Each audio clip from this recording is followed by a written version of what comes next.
Hi, my name is Mustafa Denizkan, widely known by Hazaver on social media, and I am the guy who's been on the JET2 flight with the same tank top and who has been portrayed as aggressive, dangerous, drunk, and an almost terrorist. Hello, and thank you for making time to watch this video. I'm an actor, a content creator, and a singer who is originally from Cyprus and who has been on the JET2 flight, which departed from Edinburgh to go to Cyprus Larnaca airport, but unfortunately the flight has been diverted to Greece. It made an emergency landing. I don't know why.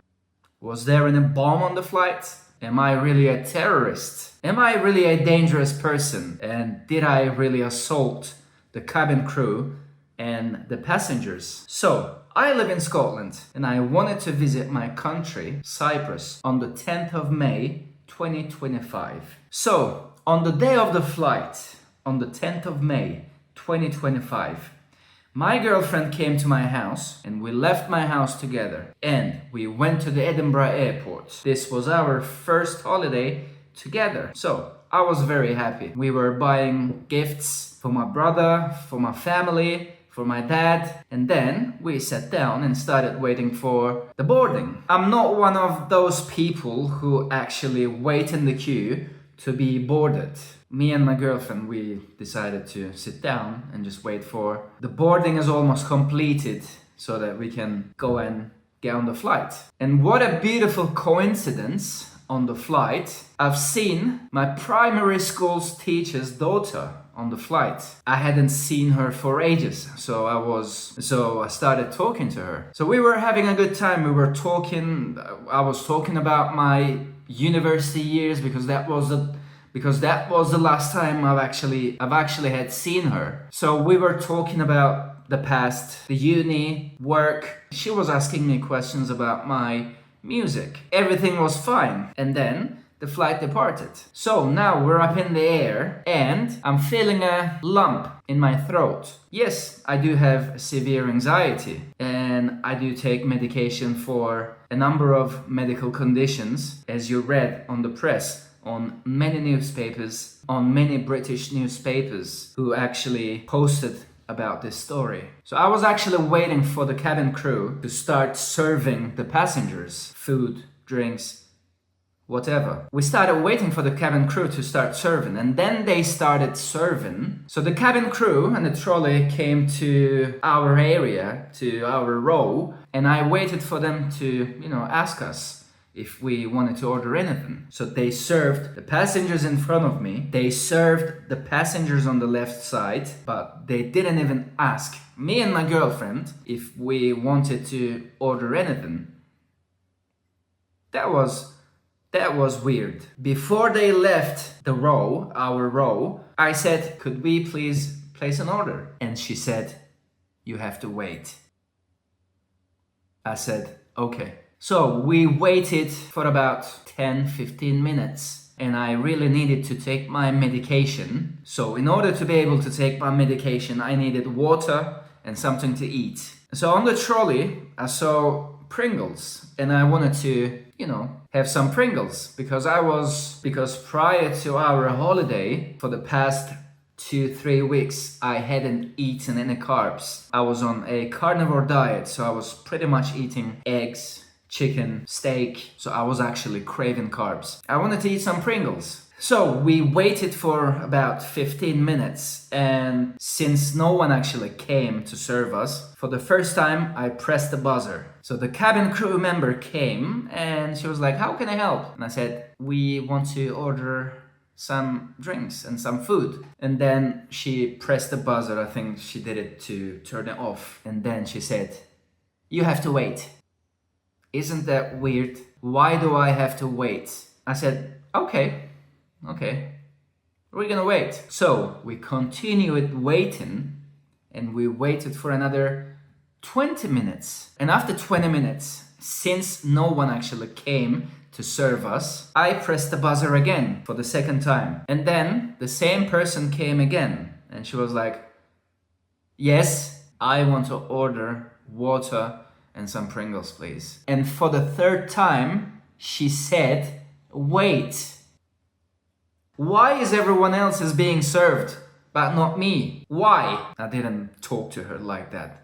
All I said was, okay. And then she left. I waited another 20 minutes, and this was the last time I pressed the buzzer. So I pressed the buzzer for the fourth time in total, and this time she was aggressive. This is the exact thing she told me as soon as she came next to me. If you press this buzzer again, you're not going to get served. So she was actually pointing her finger at me, and she was treating me like a piece of shit.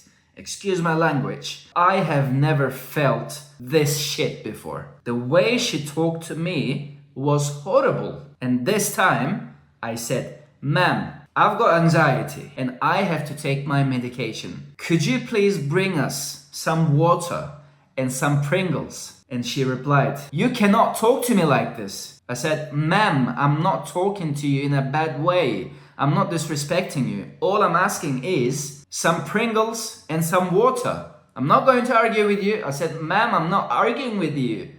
Calm down. I just want water and Pringles. And as I was arguing with her, by the way, her name is Lauren. Lauren, are you racist? Are you racist? Because there cannot be any other reason why you treated me like shit. Are you racist? So as I was arguing with Lauren, and if you believe that there's a God, I believe there's a God. I swear on my own life, I did not touch any cabin crew. I did not touch any passengers. I did not assault anyone. I was not even drunk.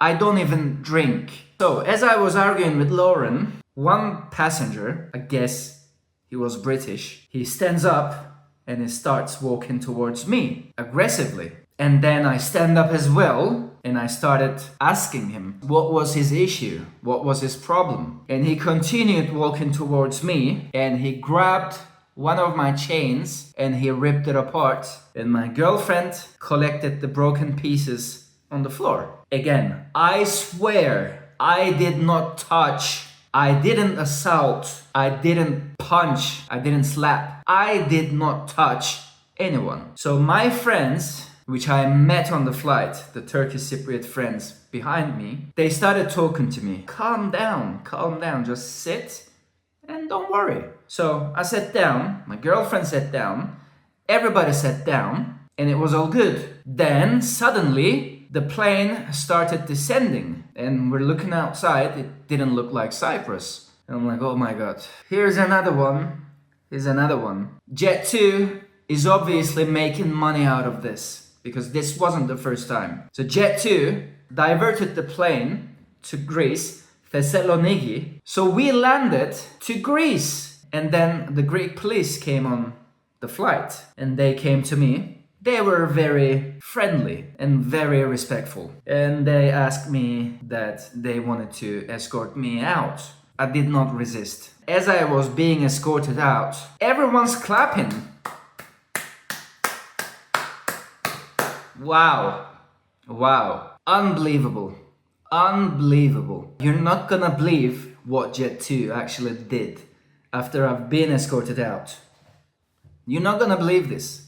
Much respect and many thanks to all the police staff, to all the police officers at the airport for treating me like a human being, because I've not been treated like a human being on the JET2 flight. By the way, it was not an arrest. The Greek police did not arrest me. They simply escorted me out, no handcuffs. So we went to the police station and they started questioning me. They questioned me for a few hours, and then, because it was late at night, they had to wait from the judge. So we were waiting for the judge to say either arrest him or release him. So we waited for nearly 7 hours, and after 7 hours, the phone rings at the police station. The police officer says that I was free to go. They didn't even give me any piece of paper. They did not even give me a court date. There's not gonna be a court. There's no arrest. There's no charge. Nothing, but the press is portraying me as aggressive, drunk, and dangerous passenger. And I see all these comments from people. The tank top says it all. The haircut says it all. Ban his passport. Arrest him. Send him back to his country. How easy it is to judge people based on what you read on the stories. So when I got escorted out the JET2 flight, look what JET2 did. You're not getting away from this, JET2. You're not getting away with this. JET2 cabin crew gave everyone a piece of paper and a pen to write their statements. But guess who they did not give the papers and the pens? The Turkish Cypriot passengers behind me. Why? Why did you not give a piece of paper and a pen to the Turkish Cypriot passengers who sat behind me? Why did you not? And then, despite all the phone calls between the police officers, the judge and the pilot, so basically the police was trying to convince the pilot to take me back on the flight and carry on going to Cyprus, because the police told the pilot that he's innocent. He has nothing to be charged with. He's innocent, so take him back on the flight. That racist Lauren, whatever she told the pilot did not want me back on the flight. The next day, I received phone calls because I'm all over the news. Because JET2 talked about this story from their point of view and they lied. How evil is that? Shame on you. How do you know I was drunk? Do you have an alcohol test? Why did you say I assaulted the cabin crew when you don't even have any evidence? Why are you lying, JET2? Why are you telling people and the press that I assaulted the passenger and a cabin crew member? I'm not as strong as JET2. JET2 has money. JET2 is a big company. I'm not as strong, as powerful as JET2. But if there's justice in this country, I don't know who is going to be responsible for this case. Civil Aviation Authority, JET2, the government, the police, I don't know. But if there's justice, if there's God, JET2 is not going to get away from their evil actions. Just because one cabin crew member was racist and she didn't want to serve me, the press is introducing me to the public as a dangerous and violent man. I think I talked about everything. So this is the actual story. And to the person, JJ Bowie or something on TikTok, who posted my video on TikTok and wrote a caption saying, shout out to that guy who thought it was a vibe to assault a cabin crew member. Do you have any evidence? If you have any evidence about me punching anyone, assaulting any cabin crew members, assaulting any passengers, feel free to post it. Feel free to send it to the police. Feel free to send it to the press. Post it on social media. It's gonna go viral anyway. Everyone's talking about this. This message is for JET2. JET2's top officials. Whoever decided to ban me from all JET2 flights, whoever decided to divert the flight to Greece, and whoever is telling you and the public and the press that I assaulted the cabin crew member and the passenger, and I was drunk, and I was aggressive, and I was dangerous. Please investigate this further, because you've got some evil employees within the company. Now, I promise I'm going to chase justice. I promise JET2 is not going to get away with this. I promise this was racism. And I promise the justice will be served.